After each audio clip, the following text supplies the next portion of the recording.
नारायण ने बोला, लक्ष्मी आज शनिवार का दिन है, जिस दिन अपन इस दरिद्रता से मिलने के लिए पीपल के पेड़ के नीचे आए हैं। हिंदू धर्म में ये दिन पीपल के वृक्ष के लिए पूजनीय होगा। जो भी शनिवार के दिन पीपल के वृक्ष की पूजन करेगा, दूध चढ़ाएगा या मिष्ठान का भोग लगाएगा, लक्ष्मी और नारायण उसके घर में प्रवेश कर जाएगा। लक्ष्मी और नारायण उसके घर में प्रवेश करेगा। इसलिए नियम बनाया। कौन से दिन का? शनिवार। लक्ष्मी जी बोली, नारायण आपने तो एक दिन का वार लिख दिया। शंकर जी ने 7 वार बनाए हैं, रविवार, सोमवार, मंगल, बुध, गुरु, शुक्र और शनि। ये शिव जी ने बनाया। अब एक दिन आपने अपना बना लिया, बाकी के दिन अगर कोई इस पीपल के वृक्ष के नीचे आएगा और यहां तो दरिद्रता बैठी है, तो उसका क्या होगा?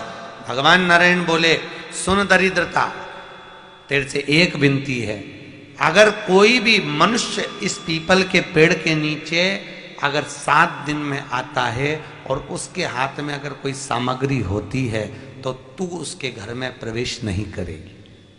नियम है पीपल के वृक्ष का, या तो पानी का लोटा लेकर जाओ, कुंकू का चोपड़ा लेकर जाओ, शक्कर लेकर जाओ, या पेड़ के नीचे चींटी को डालने के लिए आटा ले जाओ, पर खाली हाथ पीपल के वृक्ष के नीचे कभी मत जाओ, कभी नहीं।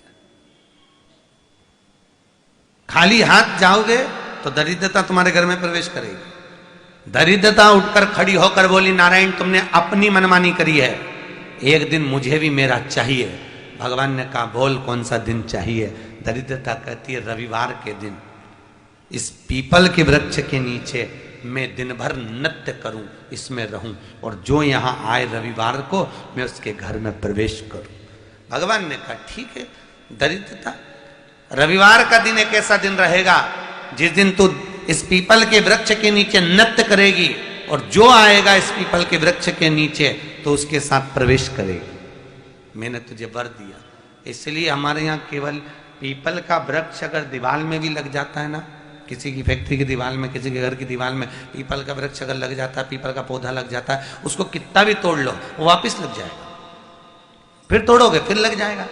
अगर पीपल के पौधे को तोड़ना है तो केवल रविवार का दिन एक नींबू, एक मिर्ची और बमूल का कांटा, ये 3 चीजें रखने के बाद में आधे घंटे बाद रविवार के दिन पीपल के पेड़ को उखाड़ कर फेंक दो। दूसरी बार कभी पीपल दीवार में लगता ही नहीं, कभी नहीं लग सकता। केवल एक रविवार का, केवल एक संडे, इतवार का। घर में दीवानों पर अगर पीपल लग भी गया है, इसलिए पीपल के वृक्ष को उखाड़ने का, अगर घर में पीपल लगा हुआ है या पीपल का पौधा हमारे घर में लग गया, उसको उतारना, निकालना, लगाना, तो पीपल के वृक्ष को अगर निकाला जाता है तो रविवार के दिन, और अगर पीपल के वृक्ष को कहीं लगाया जाता है तो सोमवार के दिन या मंगलवार के दिन, बुधवार के दिन, इन दिनों में लगा सकते पीपल के वृक्ष कहीं लगाना। शनिवार का दिन एक ऐसा दिन होता है जिस दिन पीपल के वृक्ष को कहीं जाकर लगाया नहीं जाता, क्योंकि शनिवार के दिन पीपल के वृक्ष के नीचे लक्ष्मी रहती है। हम अपने हाथों से अगर पीपल का वृक्ष किसी दूसरी जगह पर शनिवार को रोपित करते हैं तो हमारे घर की लक्ष्मी अपने घर से छिन्न होकर चली जाती है। इसलिए शनिवार के दिन पीपल लगाया नहीं जाता, किसी के घर जाकर उसको वापस पलटा नहीं जाता। लग गया उसको डाल। प्रभु मेरी धर्म पत्नी को कहाँ रखूं आप बताओ? वो तो जहां यज्ञ होता है, अनुष्ठान होता है, दान होता है, पुण्य होता है, सत्कर्म होता है, वहां जाने को तैयार नहीं। अब करूं क्या? भगवान ने बोला, एक काम करो। दुर्वासा जी बोले, जिसके यहां रात्रि में बर्तन झूठे पड़े रहते हो, उसके घर में इस दरिद्रता को लेकर तुम प्रवेश कर जाना। जिसके यहां रात्रि में बर्तन झूठे पड़े हो वहां लेकर प्रवेश कर जाओ। दूसरी जगह दुर्वासा जी बोले, जो स्त्री घर में दोपहर के समय पर सो रही हो उसके घर में इसको लेकर प्रवेश कर जाइए। जो स्त्री दोपहर के समय में घर पर सो रही हो, इस दरिद्रता को लेकर प्रवेश कर जाइए। तीसरा, जिसके यहां पर दरवाजे पर कांटे वाले पौधे लगे हों, उस घर में इस दरिद्रता को लेकर प्रवेश कर जाइए। दरिद्रता, कितनी सुंदर बात कही है। दाता और विधाता, कौन कौन? दाता और विधाता। लक्ष्मी और दरिद्रता के सगे भाई हैं। कौन कौन? दाता और विधाता। दाता को फिटकरी प्रिय है, विधाता को नमक प्रिय है। ये दोनों हमेशा लक्ष्मी को और दरिद्रता को दोनों को समझाते थे, दोनों में प्रेम बढ़ाते थे।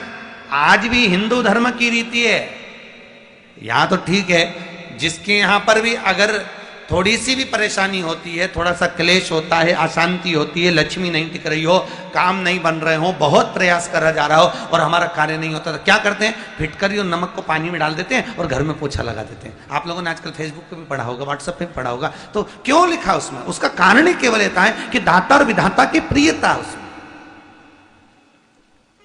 माता ख्याति के जो 4 बच्चे हुए, इसमें जो 2 लड़के हैं, दाता और विधाता, उसकी प्रियता उसकी पूर्णता उस। अब दुर्वासा जी बोले अपनी धर्म पत्नी को वहां लेकर, जहां कांटेदार पौधे लगे हों वहां पर लेकर प्रवेश कर जाइए। कांटेदार पौधों में उस दरिद्रता का निवास हो गया। कितना विचित्र कथा यहां वर्णन करी है। श्रीमद् भागवत के अंतर्गत जो वर्णन किया कि मृत्यु निश्चित है, काल सर्प दोष होता है, वास्तु दोष होता है, उनको ज्यादा कुछ नहीं करना होना। महाराज एक बेल का फल लीजिए। क्या लेना है? बेल का फल, बेलपत्री का जो फल होता है उसको ले लो, उसके अंदर का जो गुर्दा होता है, अंदर का जो भाग होता है, उसको निकाल दीजिए और उस बेल के फल में आटा सेक कर उसमें शक्कर मिलाकर उसको उसके अंदर डाल लीजिए। अमावस्या के दिन सुबह 10 बजे से पहले उस बेल फल में, जिसमें तुमने पंजेरी भरी है, आटा सेक कर भरा है शक्कर के साथ में, उसको अपने घर में घुमाने के बाद में जिसको काल सर्प दोष बताया है, पितृ दोष बताया है या वास्तु दोष का स्मरण बताया है, घर में सब दूर घुमाकर अपने परिवार का हाथ का स्पर्श कराकर पीपल के पेड़ के नीचे का गड्ढा खोदकर उस बेल पत्र के उस फल को दाब दीजिए। उस फल को उसमें दबा। महाराज केवल एक अमावस्या करना रहता है, पितरों के दोष से मुक्ति मिलती है और हमारे घर के कार्य सफल होना प्रारंभ हो जाते हैं। कार्य की सफलता होती है, कार्य में सफलता प्राप्त होने लगती है। हम तो कई बार कहते हैं महाराज जी, अगर ऐसा लगे किसी औषधि को आप ले रहे हैं, मालूम पड़े कि औषधि आपको लग नहीं रही है, शिव महापुराण की कथा करेंगे, मान लो औषधि आपको नहीं लग रही, आपने औषधि बहुत दिनों से ले रहे हो, कोई दवाई, मान लो आप किसी भी दवाई को ग्रहण कर रहे हैं और वो औषधि लगी नहीं रही है, वो शरीर को लगी नहीं पा रही और आप ठीक ही नहीं हो पा रहे, 15 दिन हो गए, 8 दिन हो गए, बताओ, उतना की उतना ही कैटरीना है, उतना ही उतना अपना भरा हुआ, वही की वही लीवर, वही की वही किडनी, वही की वही स्मरण, सभी कुछ वही वही, उतने की उतना ही।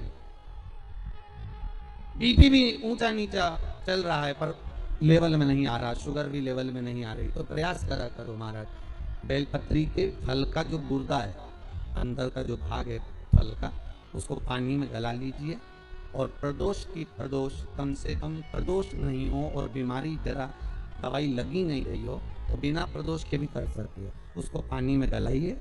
आधा घंटा पानी में, जैसे आपको सुबह मंदिर जाना है 10 बजे, तो सुबह स्नान कर कर कम से कम 6:30-7 बजे उसको पानी में गला दीजिए और उस बेले के फल का गुर्दा सा गला हुआ पानी शिव जी को ले जाकर समर्पित कर दीजिए। महाराज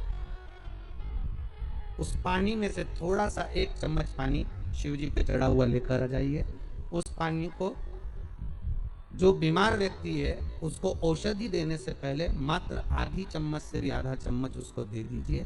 भगवान शंकर का श्री शिवाय नमस्तुभ्यम का जाप कर उस पानी को देने के बाद अगर आप औषधि देंगे तो ये पक्का है कि औषधि अपना कार्य करना प्रारंभ कर देगी और वो स्वस्थ होना प्रारंभ होगा, वो स्वस्थ हो। पितरों की शांति है तो कितने चावल के दाने चढ़ते हैं। अगर कोई ब्राह्मण ने कह दिया तुम्हारे यहाँ पितृ दोष है, 1 रुपया कमाते हो, 1.25 रुपये खर्च होता है, तुम्हारे पास में पैसा टिकता नहीं, तुम्हारे यहाँ पितरों का दोष है, तो तुम एक चावल का दाना अगर आप कहे कि पीपल के वृक्ष के नीचे अपना दिया लगाओ, पीपल के वृक्ष के नीचे आप जल चढ़ाओ, या महादेव के मंदिर में एक लोटा जल चढ़ाओ, तो हम कहते हैं ना कि प्रदोष के दिन बेलपत्री का वृक्ष, पीपल का वृक्ष, आंवले का वृक्ष, बड़ का वृक्ष या शंकर का शिवालय, फिर से सुन लेना, पीपल का वृक्ष, बेलपत्र का वृक्ष, आंवले का वृक्ष, बट का वृक्ष या फिर शंकर का, जम के बोलो, शिवालय। शिवालय का मतलब शंकर का मंदिर या शिव। प्रदोष के दिन अगर आपको लग रहा है कि हमारे यहाँ पितृदोष है, बहुत तकलीफ चल रही है, बहुत कोई ने कहा पितृदोष है, कोई कह रहा पितरों का, तुम्हारे यहाँ ये तकलीफ है, पितरों की ये तकलीफ है, पितरों की वो तकलीफ है, पितरों की ये तकलीफ है, बार बार अगर कोई कह रहा है तो फिर आपको उसमें स्मरण करना पड़ेगा कि हम चावल के इतने दाने भगवान शंकर को समर्पित कर दें कि भोलेनाथ हमारे पितरों को तृप्त कर। हम तृप्त नहीं करेंगे, हमारी सामर्थ्यता नहीं है कि हम पितरों को तृप्त कर सकते। आप में से कोई है जो पितरों को तृप्त कर सकता है? संसार में कोई नहीं जन्मा जो अपने पितरों को, अपने पूर्वजों को तृप्त कर दे। गया जी का पिंडदान कर लो, तर्पण कर लो, तिलांजलि दे दो, घर में ब्राह्मण भोज करा दो, साधु भोज करा दो, संत भोज करा दो, तुम दुनिया भर का सारा 50 काम कर लो, उसके बाद भी तुम पत्रिका किसी को दिखाओगे तो वो भी कह देगा तुम्हारे यहाँ, फिर वापस कहेगा कि पितृ दोष है।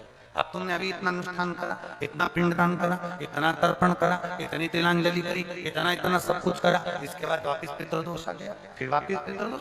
क्यों? दुनिया में ऐसा कोई नहीं जन्मा जो अपने पितरों को तृप्त करता।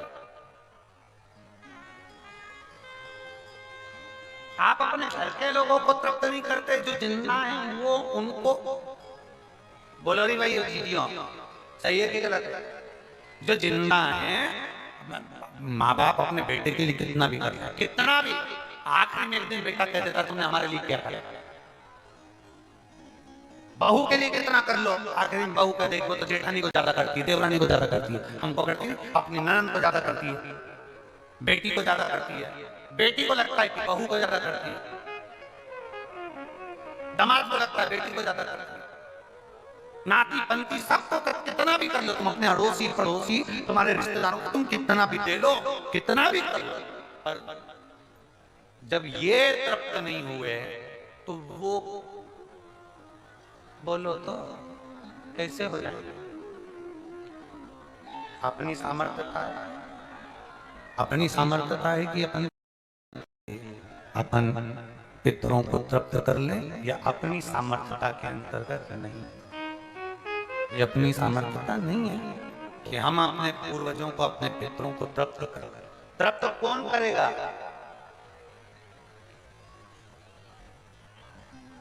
जिनकी शरण में पितर है। वास्तु के देवता भगवान शंकर, काल सर्प दोष के देवता भगवान शंकर, जितने दोष होते हैं पितृदोष के देवता भगवान शंकर, तो हम तृप्त नहीं कर सकते। अगर इनको तृप्त करेंगे तो देवाधिदेव महादेव करेंगे। आप 7 चावल के दाने, या तो पीपल, बेलपत्र, प्रेशर गला पकड़ रहा हल्का सा, पीपल, बेलपत्र,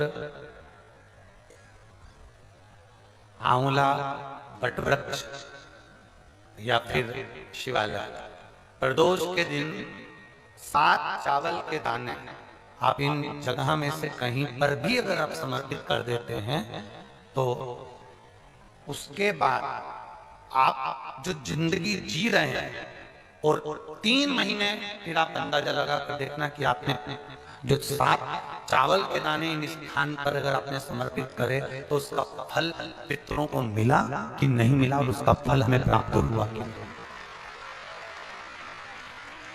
ये वो स्थान है जहां प्रदोष के दिन 7 अक्षत चावल का दाना भी हमारे पितरों को, पूर्वजों को तृप्त कर देता है। कौन कौन सा स्थान वापिस बोलेंगे सभी लोग? पहला पीपल दूसरा, बेलपत्र तीसरा, आंवला चौथा, बटवृक्ष और पांचवा शिवल। शंकर भगवान का स्थान। अब इसको समझना आपके ऊपर निर्भर है। समझ शिव कथा कर आपने सुना, सुनने के बाद आपने धारण किया, धारण किया तो उसका फल तुम्हें मिला।